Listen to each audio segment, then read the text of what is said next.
Hey, this is John F. Murs, author, actor, and owner of 1021 Studios, and you're listening to Citywide Blackout.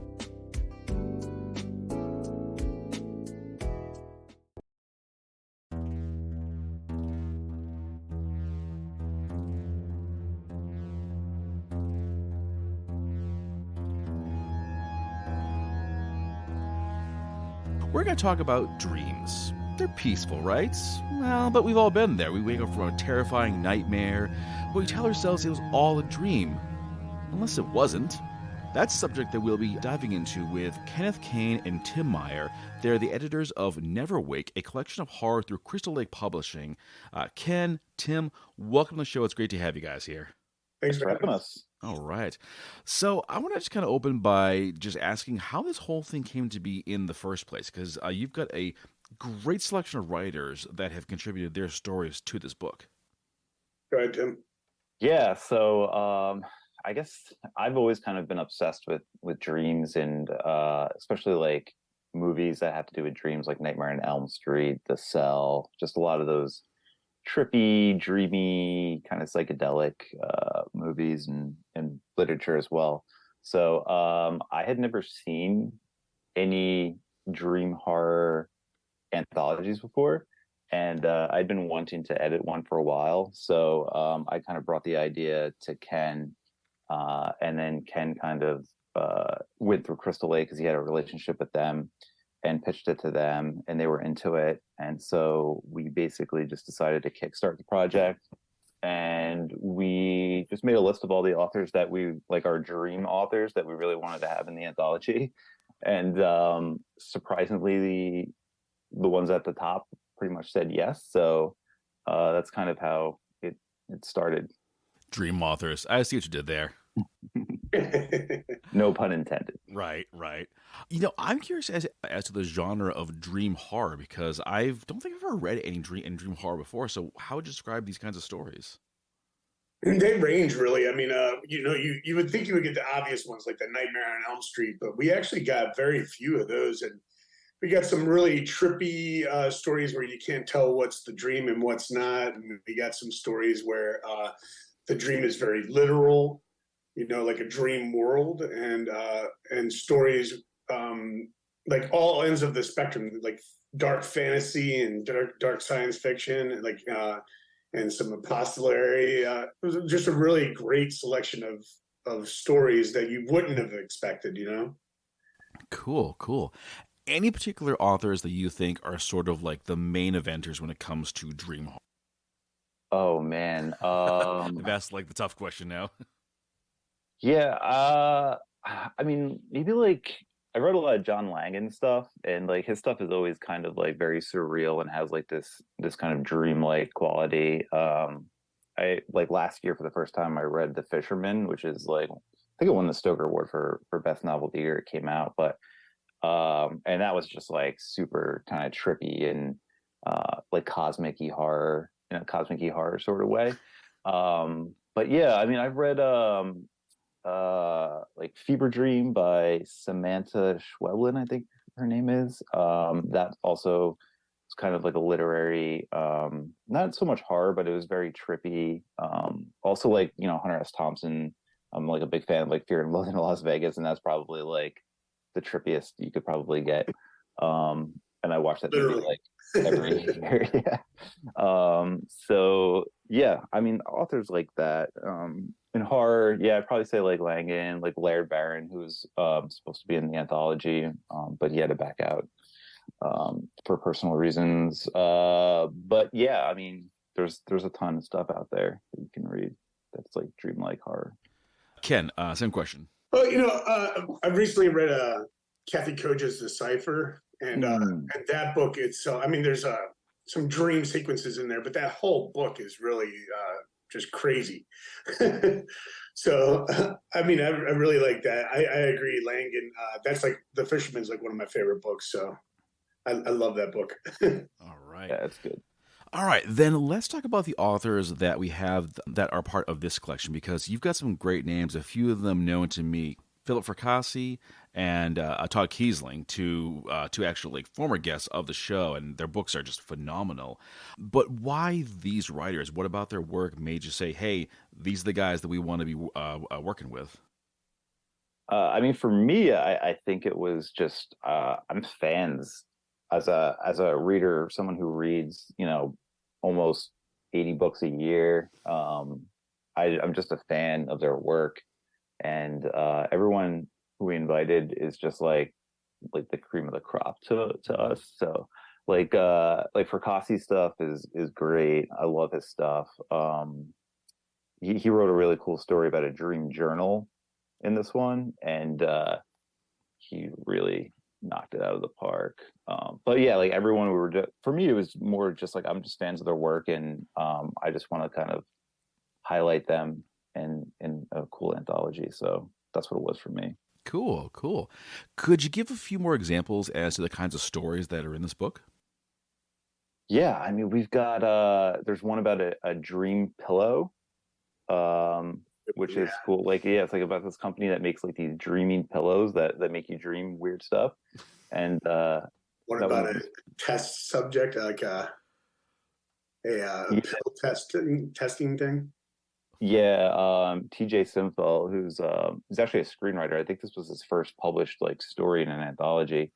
He wrote it's like a questionnaire from like a dream experiment, and it's all about your dreams, and it's like the main character is like answering all the questionnaire, and it's like it's a little bit repetitive, but like the answers are just like it's humorous at times, and then it just gets like downright terrifying. That was a really cool story. Love story. There's like a love story from like life to death and the in between. Cena's story. Yeah, there's a lot of cool stuff in here. But like the variety is really cool too. I'm glad like every story feels so different from the other one. I think I'm still on the dream pillow one. Who beta tests that thing? Jesus. It's actually a really cool idea. I mean, Angela, I think, wrote that one. Yeah, I think Angela Lee is the author of that one. That's a cool concept, I gotta say. I think I would actually buy one of those things if I can control what happens. If I can't, maybe not so much. Yeah, I would totally buy that. Yeah, right.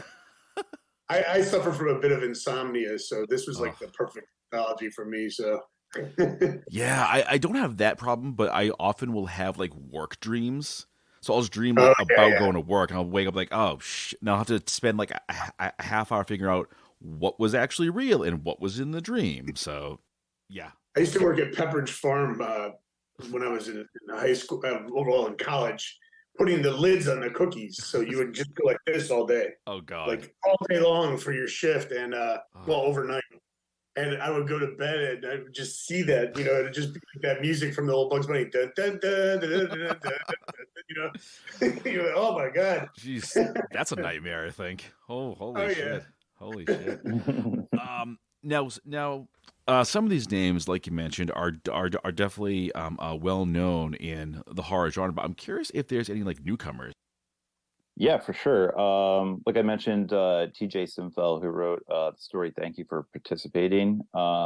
He's a screenwriter. I'm pretty sure he said that this was his first like sale as like a fiction writer.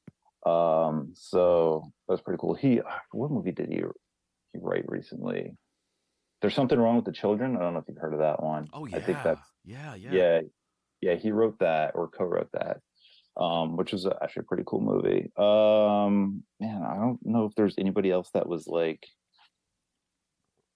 brand new. There's a couple of people. I thought there was somebody who was their first pro sale. Was it maybe Jara? Yeah, that's what I was thinking. Maybe Jara. That was like one of her first sales. So cool. Yeah, there's a few in there that haven't published a lot. Nice. That's for sure. Nice. All right. Of course, you guys are veterans in this field. Ken, you're an author, editor, and you manage Crystal Lake's newest imprint, Torrid Waters.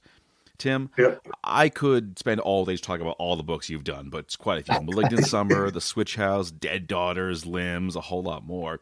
How does that experience help you guys as the editor for this collection of stories? So, like, I kind of fell into editing, right? Like, I didn't plan on it. Like, when a friend asked me to edit his story, and then he was like, "I love it. I'm going to tell Joe." And Joe at Crystal Lake was like, "Hey, edit Tales from Lake 5." And then it's just been like this series of people asking me to edit things ever since. And I think it's because, quite frankly, when I started out writing, I made a lot of mistakes.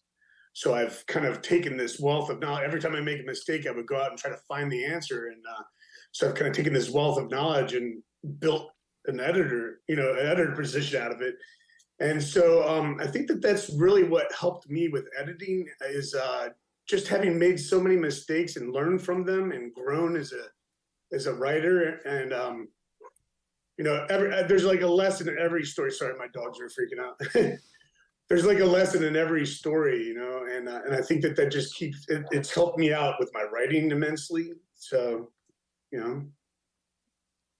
Yeah, I mean, for me, this was the first gig I've had as an editor, in an official capacity.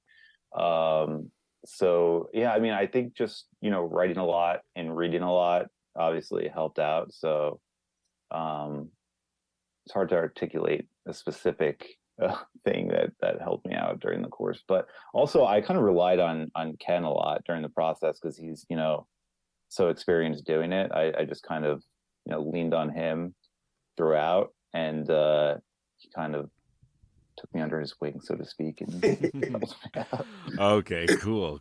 I actually liked that I'm talking to a first-time editor because I've been doing this for a long time on the journalism side of things. What's your approach to like looking at these stories and like making changes? So our process was Ken pretty much took the first crack at the stories, and I basically just went in there after and just kind of cleaned up like I basically just did like line edits, if there was any missing words or just small grammatical stuff and typos, things like that. So Ken did a lot of the heavy lifting in the actual editing process, so which was good for me because I got to sit back and kind of learn the way he edits and all the notes that he included, and it kind of got my mind like thinking differently on how I approach editing. So yeah, I mean, for me it was more of a learning experience than it was anything else, but yeah, I still enjoyed it, and I definitely learned a ton from it. All right, Ken. How about you? Like you're obviously experienced at this. How do you approach editing someone else's work? Well, I always try to go at it from like three different angles. Like, I want to go at it from like the editor's angle, but I also want to look at it from like the angle of a writer and the angle of a reader. So I'm trying to like find that middle ground without taking away the writer's voice. I don't want to make it my story, right? I don't want my vision to come through. I want to just take their vision and polish it a little bit. That's usually what my goal is. If you have a plot hole or something like that, that's a little bit bigger, heavy lifting, things like that. But I try not to take the story away from the writer. That's really my biggest approach. Yeah, I agree because I have the same problem when I'm dealing with a reporter story. Like I want to change it and clean it up. You got your way of doing things, and as long as it's suitable, then it's cool. So, but they're and you want their voice to come through, right? Because it's a unique voice. Every writer has a unique voice, and you just want that voice to come through, and you just want to make sure that it comes through clean and clear. Mm-hmm. Have you ever had an instance where you've dealt with like someone's work and for whatever reason it's just like not clicking? Like, what do you tell them if the story is just not working? So I've not had a lot of pushback over the years, just a few times, and usually that's like a difference of opinion for like a factual thing, and how that goes. So, being an editor for reporting, like sometimes like the facts just don't add up, like it's just logically not possible, and you're like, well, this can't happen, and you get that, but I don't really ever. I don't really ever have that kind of. Well, just once I had a situation. I can't really talk about it, but I had this situation where we just couldn't move past it, and the story just wasn't working. But for the most part, I'm always able to find, the logical way. I mean, when you have a wealth of stories, like 700, 1,000 stories to choose from, you tend to pass on those stories more often than not. Sometimes you might want to say, and we did this, I think, with one of the stories here. We were like, hey, we really got to work with this one because it's a cool idea. Like I have that going on with Toward Waters right now. There's a couple of books that I really want to work on that are just really interesting, right? And they got cool ideas, but maybe they need a little bit more work. But I think that, as long as you respect the writer's voice and you let them have a voice in the process, I think that you can almost always come up with something that's satisfactory between the two of you. Mm-hmm. I think for in one case in our Ken, you can correct me if I'm wrong. We asked someone to change like the POV because we had like too many first person, so we asked them to change it to third, and like they were cool with it. And it actually, I think the story actually worked better in third. But yeah, like I thought that was cool, like a cool thing that we did. And that's part of the process. Sometimes you just get a feel like, and you're like, man, this is a cool idea, but it just doesn't make sense to have it in this perspective, right? Yeah. So you want them to change it, or the tense, So like I had that with a writer with a book I was editing recently. She had written the book in first person, like this, 70,000 word book, all in first person from multiple perspectives, like 11 perspectives. And I was like, let's just take that down to, to one perspective and make it, third person. And it's so much better. And it couldn't be happy. It was one of those things where you finish it and you read it and you're like just in tears because it's so good. 11 POVs to 1. That's got to be a huge shift. Yeah. It was really confusing. It's really hard to like, and this was her first book. So that happens, but like, it's really hard to get those different perspectives to sound different from each other. Right. And that was the problem. They all sounded alike. So you just were going and going and you're like, there's no difference between these, no uniqueness. That's the same person, just with a different name. Exactly. I mean, like how do you tell them all apart if they all sound like the same person? Yeah, I can see that. Right. And like a more seasoned writer, I think it has, like Stephen King, obviously, and like it, right? Like all those characters sound unique. They're all different. They all have different lives. And I think that's something that you learn how to do over time. And, very few writers, I think, come out of the gate being able to do that. So. Oh, yeah.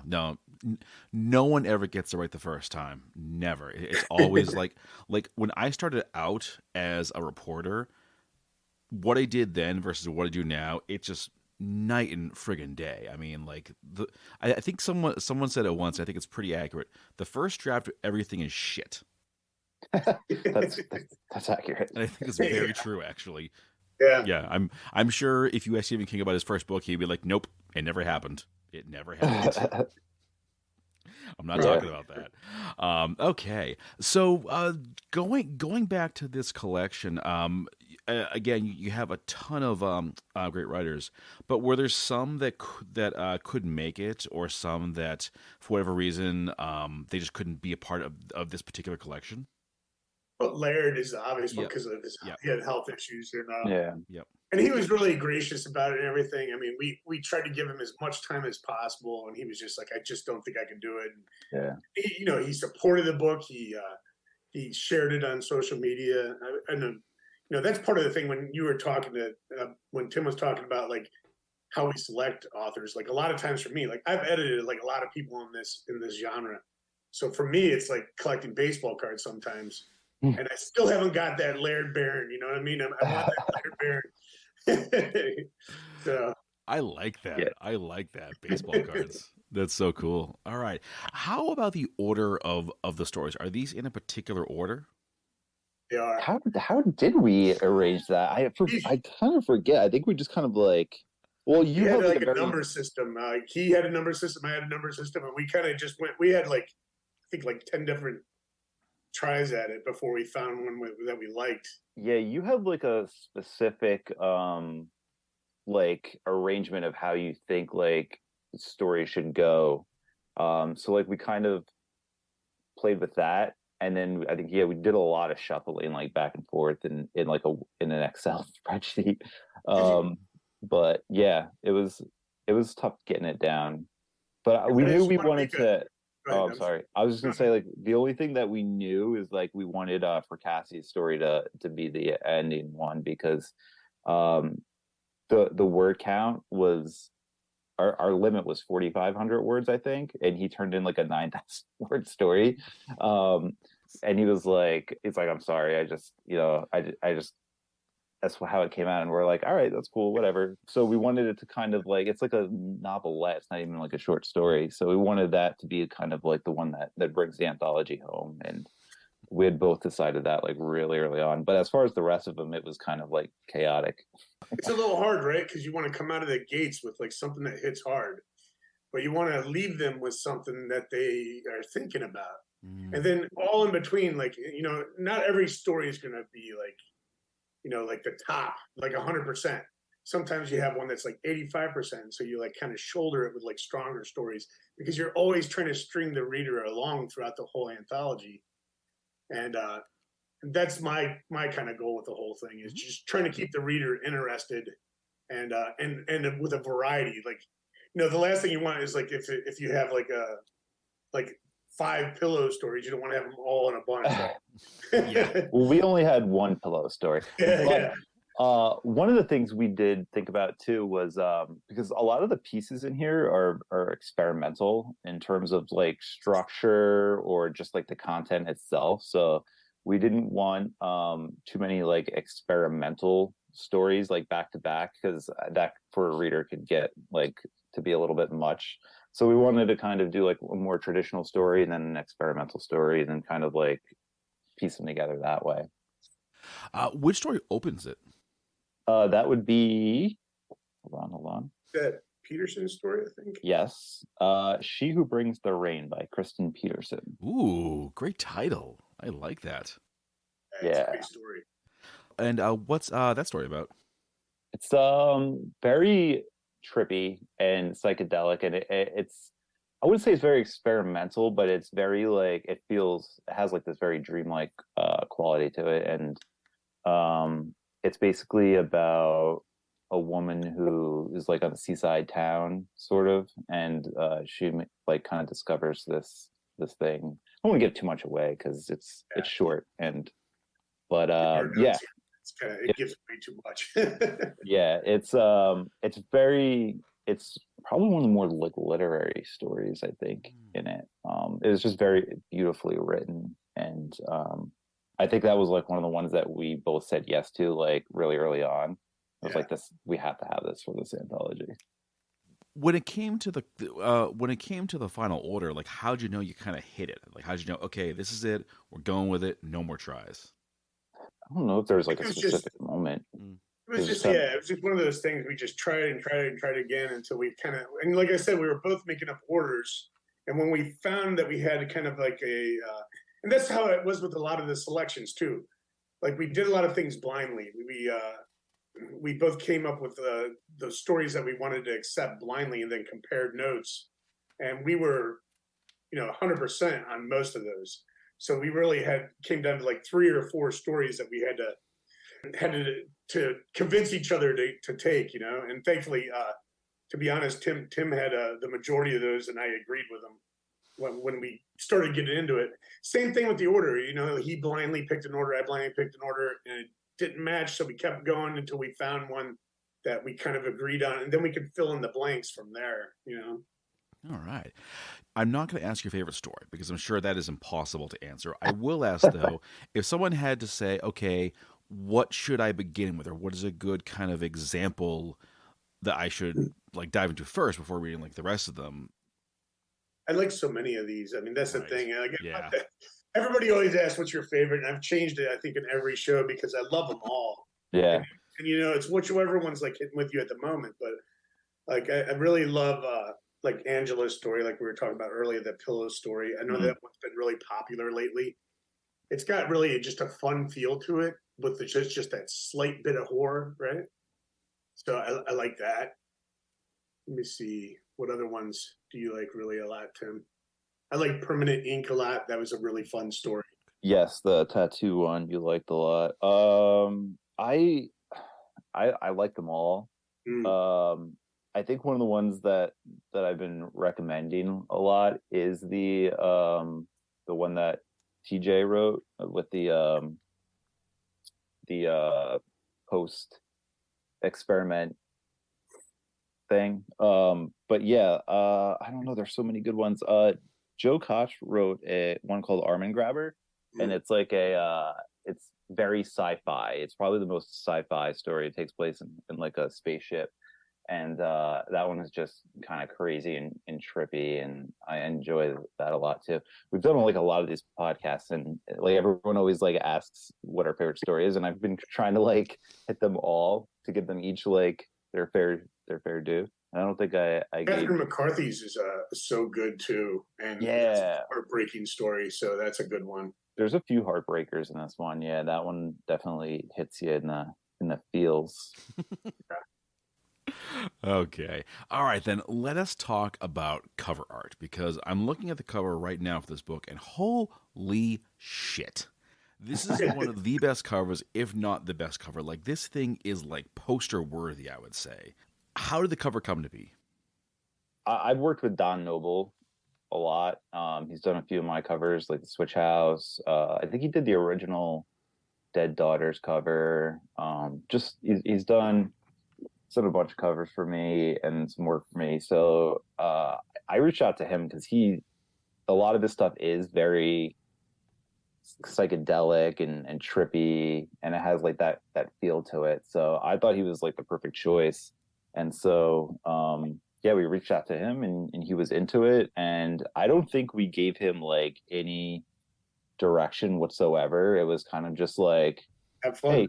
hey, here's the description of the book. You know, we want it trippy and dreamy, and it's going to be like a little bit of everything, like horror, fantasy, sci-fi. So just whatever you come up with is probably going to be good for us. And he just crushed it. It's so good. And it pops too, like in person, like looking at like especially the hardcover with the dust jacket. It like really pops off of the cover. Did any of the writers really surprise you with their stories? Was it maybe with whether it was the intensity or the horror or just the trippiness of it? Well, this was my first time working with Eric LaRocca. I think that's how you say the name. And his story, I was really surprised about how, like, I've read a lot of Clive Barker. It had that Clive Barker feel to it. I really love it. You know, just really strong and trippy and dreamy and at times violent. I really liked it. You know, I thought it was just a great story. So that surprised me because I hadn't worked with him. I hadn't read a whole lot of his work, so that was a really good one for me. I was just gonna say Lee Murray's story, the 7-Year War, which was like the main character is dying from disease, and like she kind of goes like back and forth between dreams and reality, but she's on like a D&D campaign. And so yeah, it's kind of like I was taken by surprise by just like the creativity of how that story developed and where it went. So yeah, I mean that was a cool one to read because I wasn't like really expecting someone to come at it at the dream topic from that perspective. So it was cool. I agree, and I've worked with Lee quite a bit, so yeah, that was a good one. That was surprising. That was great. It was a cool story. I'm curious as to the story that Todd Kiesling made because I spoke to him a couple times before, and his work is so good. Yeah, I've worked with Todd a few times, and so you know his work is pretty consistently decent. You know, really good stuff. So he was actually an add-on for our him and Laurel Hightower were add-ons, and we were worried we weren't going to be able to add them, and we had some people come through at the last second, and we're able to get to their stories. And so, and you know, and I love Laurel's work as well. You know, I've worked with her several times and read her. What's her book about the child that her book that's really popular. I forget what it's called now. Oh, Crossroads. Yes, Crossroads. Yeah, I just read that not too long ago. So but yeah, she's got that great feel, and that one even is a little trippy too. So, really great book. But yeah, Todd consistently is just a great writer. I edited one of the editors, I guess you should say, for Devil's Creek, so I got to read that before everyone. Yeah. Strong writer. Yeah, really. Yeah, good. I love Todd. He's a good guy, and I've known him for a while. And we needed some add-on writers for stretch goals for the Kickstarter, so he was kind of like our first choice, one of our first choices for that. So he wrote a cool story. It's like it takes place in like a church basement for like a meeting of it's almost set up like an AA meeting, but it's for people who are dreaming like a very specific dream. And I'm not going to tell you more about that, but that's like the setup. that is very much in Todd Keisling style. When you just said basement church, I thought, yep, this is definitely a Todd book. I'm pretty sure it's a basement church. It's some sort of like AA meeting, like group meetup. So I'm pretty sure it's in a church. But nice. Tim, Ken, thank you guys both for joining me. I really appreciate it. And folks, if you have not gotten this book already, definitely get yourself a copy. You go to crystallakepub.com, look up Neverwake. It's all there. Of course, Kindle, print, however you like it. Make sure you get yours. And of course, support the authors. If you like their stories, check out other works. It's all there. And guys, thanks again, and looking forward to the next conversation. Awesome. Thank you. Thanks for having us. All right.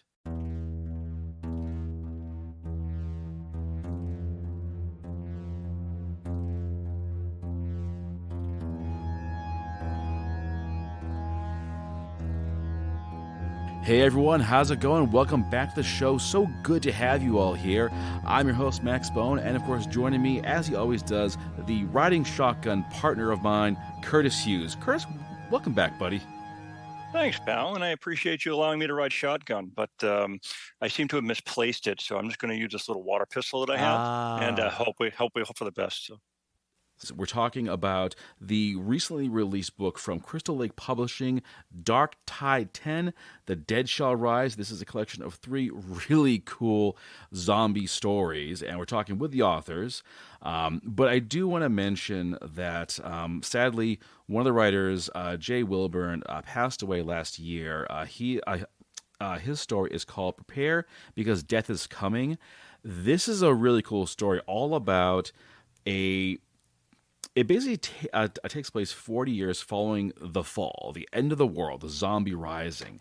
And our main character finds himself in a town called Dry Stretch, warning that a zombie horde is heading their way, and they do not seem to give a shit about it.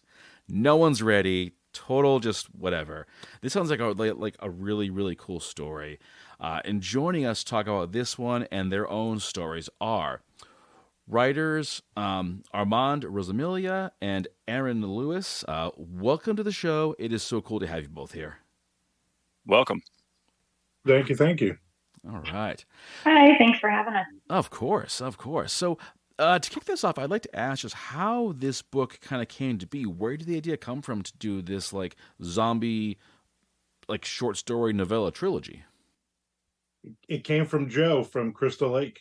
He had contacted me over a year ago, and he said, listen, I want to do, he's doing a collection of different themes and whatnot. And he said, I thought zombies and I thought of you, and I want you to do this. And I was like, you know what? I haven't written a zombie book in years, but, give me the details. And he said, pick 2 other authors that you want to be involved with. Your stories don't have to be anything together, but we're looking for really good books. And the first couple in this series that started to come out, so I knew there was some really good authors. And so I immediately said, Jay Wilburn. Jay and I had written 5 books together up to that point. And, I love working with him. And Erin and I had worked on a crime thriller together, Stripper Noir. And so I knew she loved zombies. I knew she was a big fan of zombies. So, Joe was like, perfect. Here's the information. And then the 3 just basically write some zombie novellas here. So that's how it initially came about. So the three of you definitely had like a strong like working background, but were you aware of what you were like working on while you were like writing the stories? Did you ever like talk about, hey, this is where I'm at doing this? Not really. We just kind of went off and do your own thing, and here's kind of the deadline for it, and that was it. And I mean, Jay whipped up his story really really quick. I mean, and that was he is probably one of my best friends, and he was probably one of the fastest writers I ever knew. I mean, he was amazing. In fact, as we are recording this, yesterday was the 1 year anniversary of his passing. So, which is very sad. I had a bad day yesterday. Just thinking about it. Me and my wife were lucky to have gone to Myrtle Beach, and see him in the hospital right before he passed and everything. So, it's I was really happy he had gotten his story done. I knew his story was done already. And so I just made sure. I said to Joe, did he send it in? Did you get Jay's story? And he's like, yep. So perfect. So that was good that he was still involved, because I don't know if I really would have wanted to, to continue if Jay wasn't involved. I mean, I love Erin, but I didn't know if, it would make sense for us to, still do this. I can see that. Armand, could you talk a little bit about just what is like working with Jay? Because it seems like the two of you go way back. Yeah, we've known each other for 10 or 11 years. More than that online, but we met at World Horror in New Orleans, I think in 2013, I think is when I first met him. And just a genuine guy. I mean, he was positive about everything, and it was good because I'm negative about everything. So, we've done dozens of signings together at different things, Scares That Care every year, and all different things. And I was always sitting at the table making fun of people coming by, and Jay was always like, no. My favorite story is this girl was coming by, and she was dressed like a hooker. I mean, that's pretty much what she had these bright red F me pumps on, and I said, and she was with another girl, and I said, you think her friend would have said to her, hey, we're not going to pull tricks tonight, we're actually going to a convention. And Jay right away, well, maybe those are the only shoes she had, and maybe she thinks she looks good. And he's like making all these excuses, and I said, Chad, stop, I don't want to hear I'm not saying anything to her, I'm making fun because it's amusing me. And I want you to laugh. I'm goofing around, but he was so serious with, not saying anything negative about anybody. But he had such a great dry sense of humor. I mean, he was such a ball buster all the time. So I mean, I would be eating a piece of candy. He'd be like, "Really, you're gonna eat that? You're just gonna keep eating candy?" And so he's like, "Are you just gonna explode? Is that the goal here?" And I was like, "Shut up." That's a great friend to have. That's a really cool friend. I actually have my own like personal ballbuster friend. His name's Matt Zappa, and likewise, he would be just like give me shit, taking shots, but in the end of the day, just a true friend right to the end. Okay. Yeah, that was Jay. Yeah.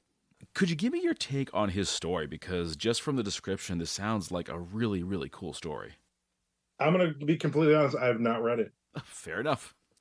I can't read it. I did read his story actually. And I had never met Jay actually in person. Back when I published my third book was actually nonfiction, and Jay had asked me to do a podcast of his, and we actually came from the exact opposite ends of the ideological spectrum. And my book was, like I said, kind of on the polar end of his, basically his stance. And what struck me and about Jay and still does today, and it's something that I carry with him because it really softens not only my opinions but my outlook and the way that I think about people that hold different beliefs than I do, was that he was so kind and so genuine in just his compassion for other human beings. And so in that respect, we ended up in the same place, but we came from very different starting points and perspectives. And like I said, the takeaway for me with that one like real 2-hour long interaction I had with him was I just kind of adored him immediately. So I was really excited when Armand asked me to token vagina on the project, something he's done actually before. They really vile set of stories we wrote. Jay was a contributor there too. I was really, really like flattered and honored to be able to do that. And then when I found out he passed, it was sort of, for me, it was, it sucked because he was very much on my bucket list of people to meet in real life. And so I was really just, I didn't know him personally outside of that. So it was tough. And I definitely had that in the back of my mind, but I also felt like, I wanted to read his story. And his story is very much like post-apocalyptic. It's very much about kind of what happened, after all of the real, like, the beginning of the zombie stuff, and everybody figures it out and all that kind of thing. And he actually had one scene that involved a breast implant sliding out of a corpse. I, having been a dancer for the last, over 20 years, actually, breast implants happen to be something I know about. And so that struck me. So it was, the story was definitely creepy. Excellent story. And like I said, I'm very much honored to have been able to contribute on the project, with him. And I do wish I could have had the breast implant conversation with him. Don't we all? Don't we all want to have that kind of conversation? Be careful what you wish for. Careful what you wish for. That's what I'm going to say. Well, you know what? The show is young, so we will see what happens later on. But in the meantime, it is time to dive into the stories. So, Curtis, man, the floor is yours. Take it away, buddy.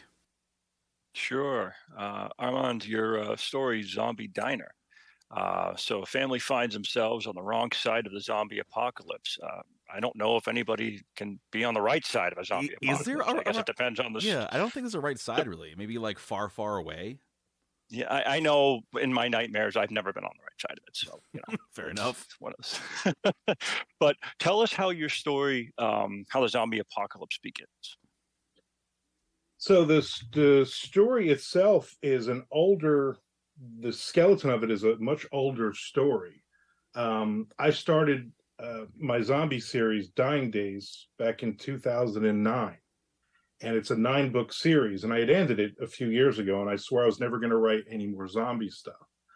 And right in the middle, probably around 2012, 2013, a couple other authors had come to me, and they said, hey, let's do some zombie books, and we'll start it at the same place, and then we'll just do characters from there. So we decided we're going to do a diner in Florida, and I created what became the first chapter of Zombie Diner. And then the other authors kind of riffed off of that by creating their own characters in that diner setting. And it all fell apart. And one of the authors actually, unbeknownst to the others, went and had it published his story by a publisher. And that was just like, well, I guess this is over. And I was annoyed. And so I just trunked it. And so when Joe came to me and said, hey, I want you to do this, at first, in my mind, I'm like, I don't want to go back. I don't want to do that, And then I thought, well, wait a minute. I think I have something. I got to have something. I have, 35 years of stories here. I got to have something that maybe I started. And then I found it on an external drive, and I was like, all right, this is the story. And I reworked it heavily because, thankfully, I think my writing has gotten better in the last 10 or 15 years. But the basic story was still there. So it was basically this family with a lot of, problems inside the family, and, dealing with that. And not everything is just, oh, it's a zombie apocalypse, so we're not going to we're not going to fight anymore as a family. The fact that the husband is a cheater and the wife is a bitch and the kids are little assholes. I mean, that doesn't just magically go away because there's zombies trying to kill everybody. So that was me. It's always more interesting about the people and how they deal with it rather than, being chased in a dark building with the lights flickering and a zombie might be around the next corner. That haunted house feel was never really my thing. My Dying Day series is set in Florida. Basically, it's sunny beaches, and there happen to be zombies coming out of the surf to kill all the sunbathers and stuff. So that was kind of the idea for me. I want to do something different. I want to set it somewhere that you're not really normally going to see, zombies and monsters and stuff like that. So that was kind of the catalyst. The characters themselves, a lot of that stayed the same when I rewrote it. A lot of the dialogue was just changed so it sounded better, but the main plot was always there. I just never had an ending for it. I think I had like 12,000 words written, and it ended up being 20-something thousand words. So probably that last, third of the book, I had to figure out, okay, I'm rewriting this. Where is this going to go? Where's the end going to be on here? And I'm a total pantser, so there's no outlines. It's all in my head. I'm just writing. So the inspiration for like some of the scenes in the story, I like how the you begin with the apocalypse in motion, but like what was kind of like the inspiration for the scene building? For me, it was I wanted it to tie into my Dying Day series without having to use any of those characters or any of those ideas, and try just for something different. Like I said, the father character was a lot of fun to write about, and the cook, Pork Chop, was another great character. Right, there's actually a ball player that played minor league baseball back in the 90s called Pork Chop Pugh.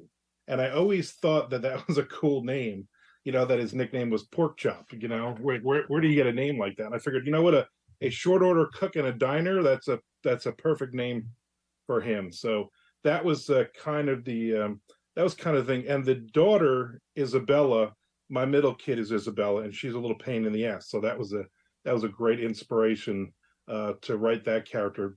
Just thinking of when she was a teenager, all the annoying and stupid things that she said, it just kind of fit in really nice.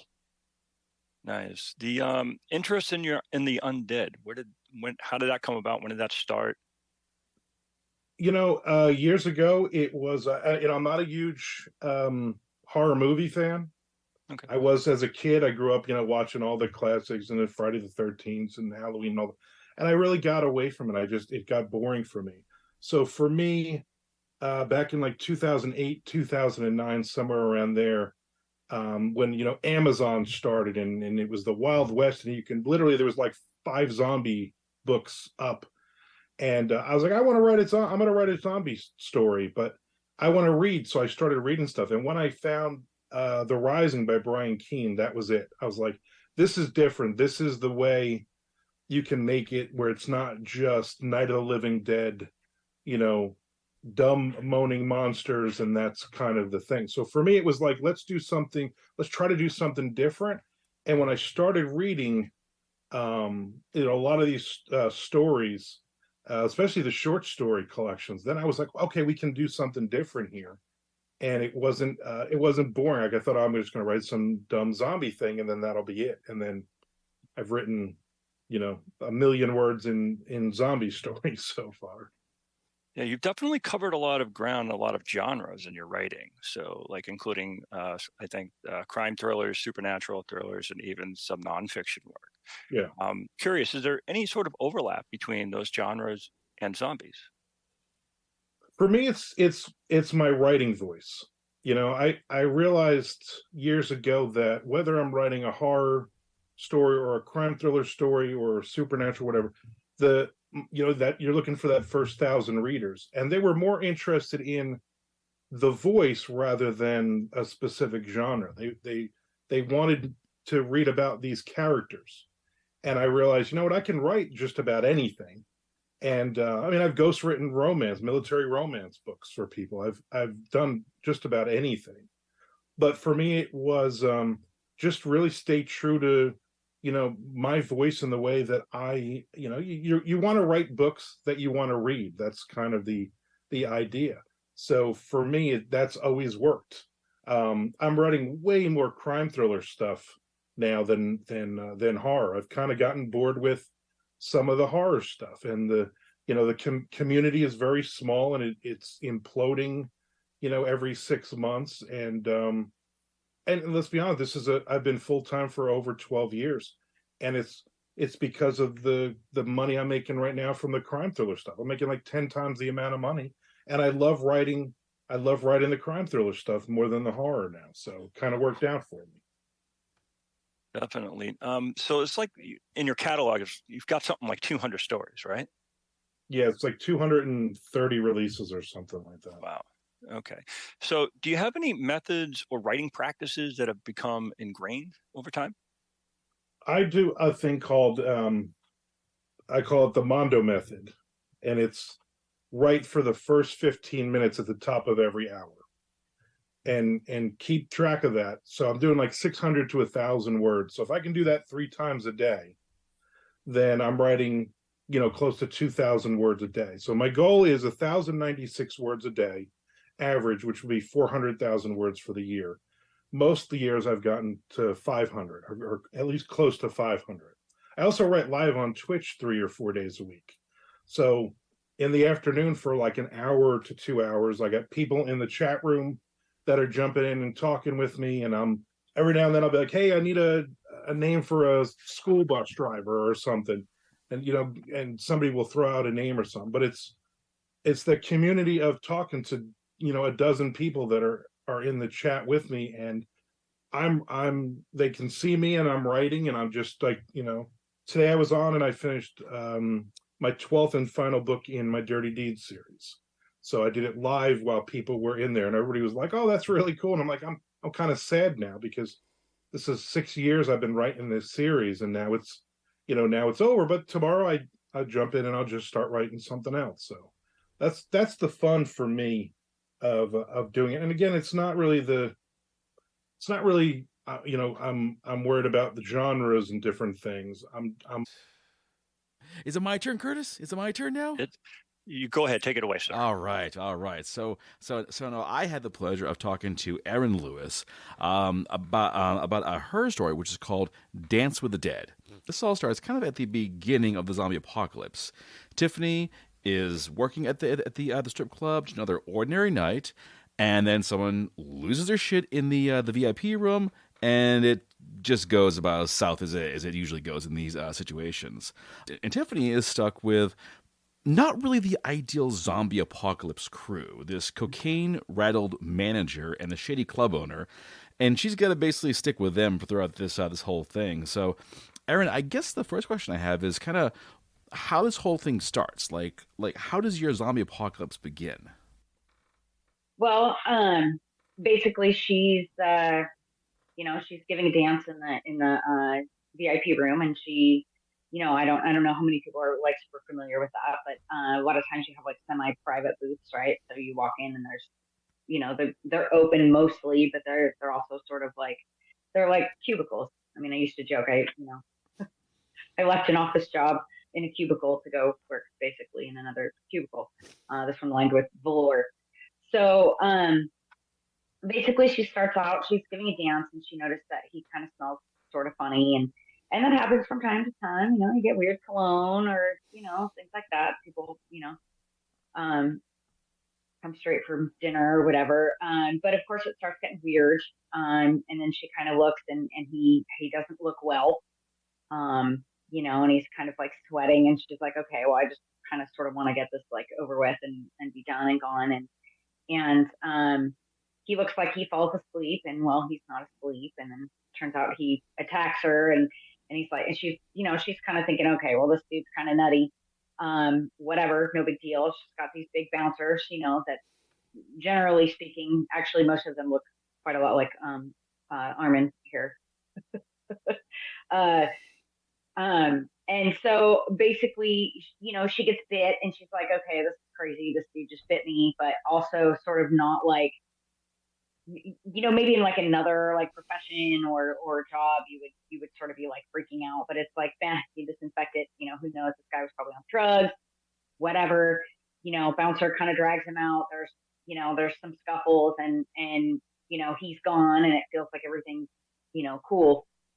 And so obviously it's like super not cool.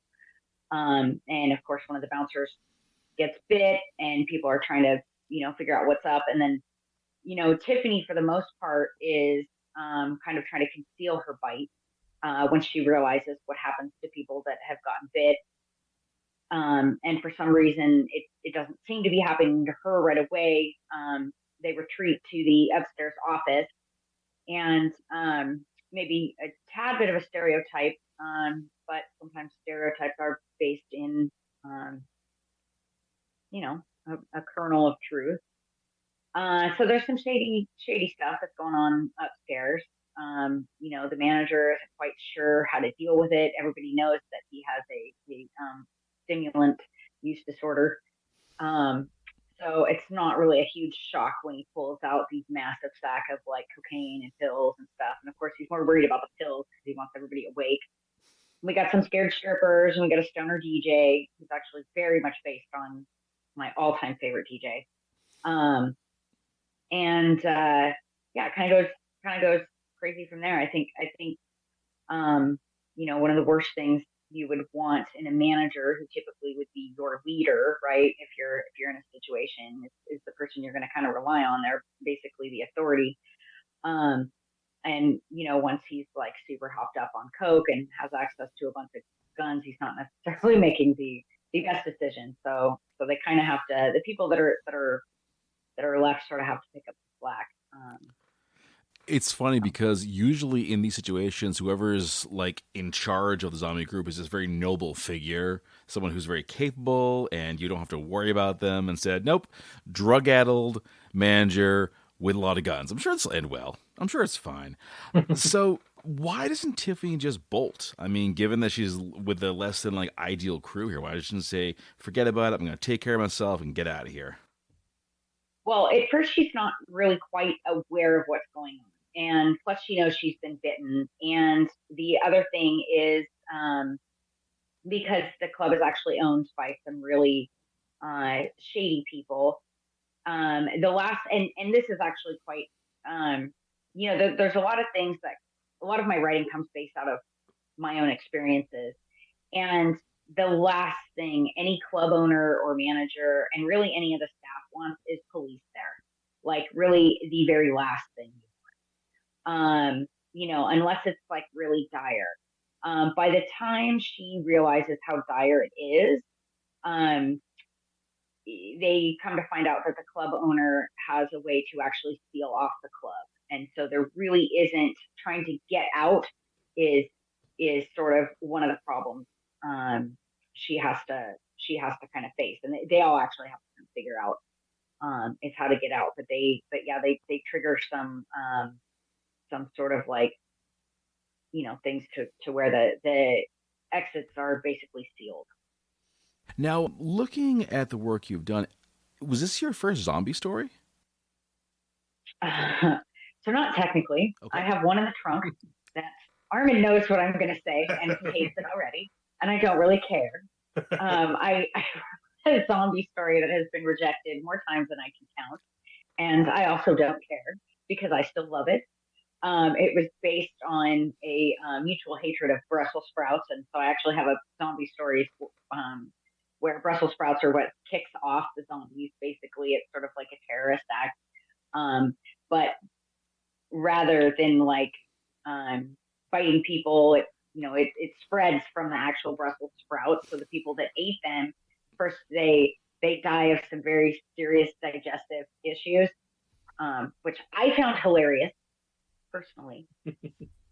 But Armand told me that there was nothing appealing about farting zombies. So that was technically my first. Like I said, I thought maybe it's just my story, and I'll go back and read it and enjoy it and love it myself. But But that was technically my very first zombie story. It will be different. I think it's a very different zombie story. So it validates my ill will and hostile attitude towards Brussels sprouts. I was thinking the same thing. Yeah. Right. Yeah. They're a horror show in themselves. Exactly. And the fact that they lead to the end of the world, totally called it. Saw it coming to my I mean, that was my thought. Yeah. Right. That was my thought. So maybe I'll try submitting it again. You know what? Broccoli. Maybe now that I've been validated. Thank you. Exactly. Don't give up. Don't give up. Fight on.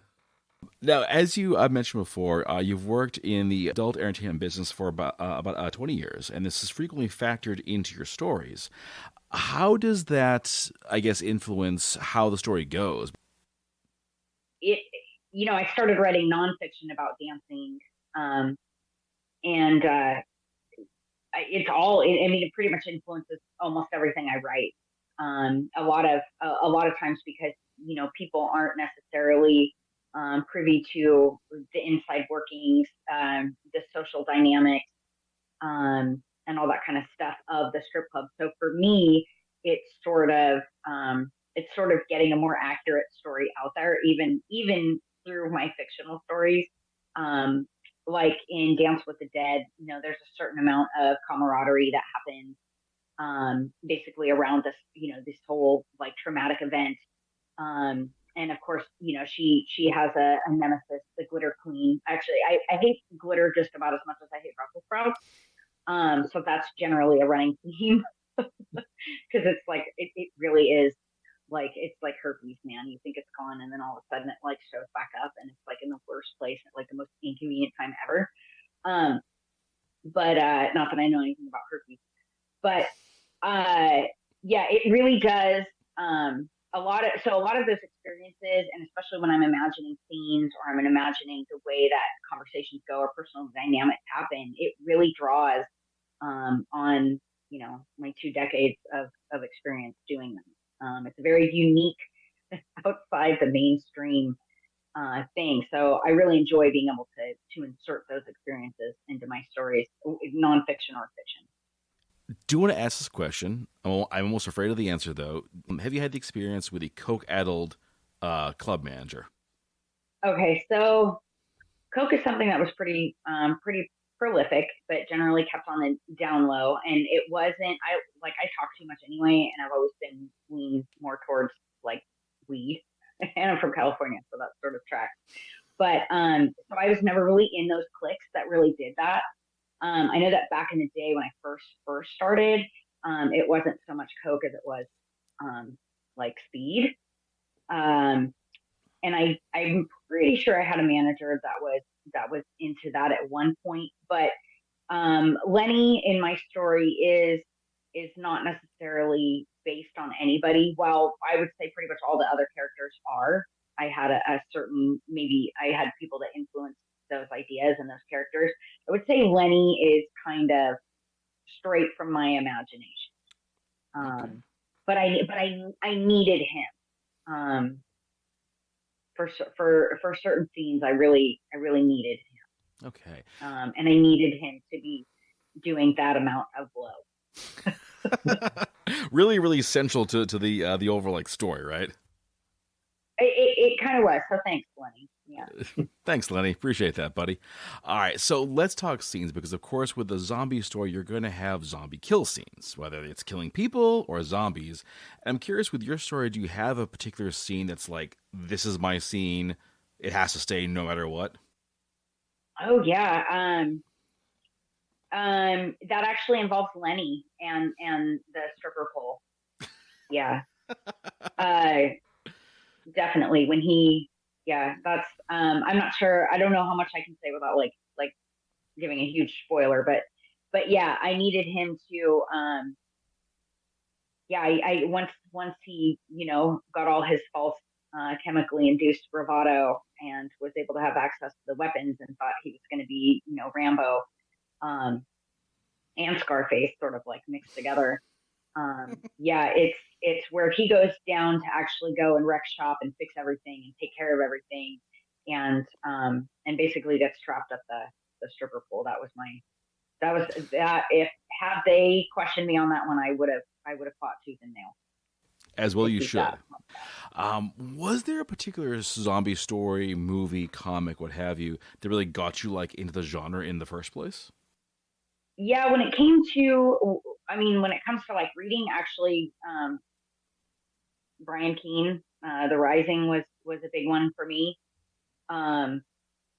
Also, when I first met Armand, I was super sketchy about this guy who like hit me up on the internet, and so I read some of his stories. I really, really enjoyed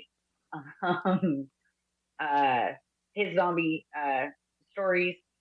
I've always liked zombies as far as horror went. Like I grew up with like the 80s horror movies, and I grew up Stephen King was like basically my first crush, pretty much.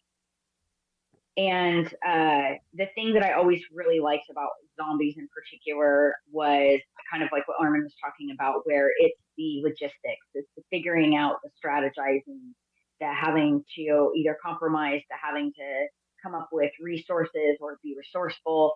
That's what I always really liked about the zombie stories. That and the fact that there's no way that they could be real ever. So I can be scared and I can be terrified and I can live in that world and I can, be immersed in the rotting dead body horror aspect of it, the gore and all that stuff. And then I can like leave it and go, oh, by the way, zombies can't really happen.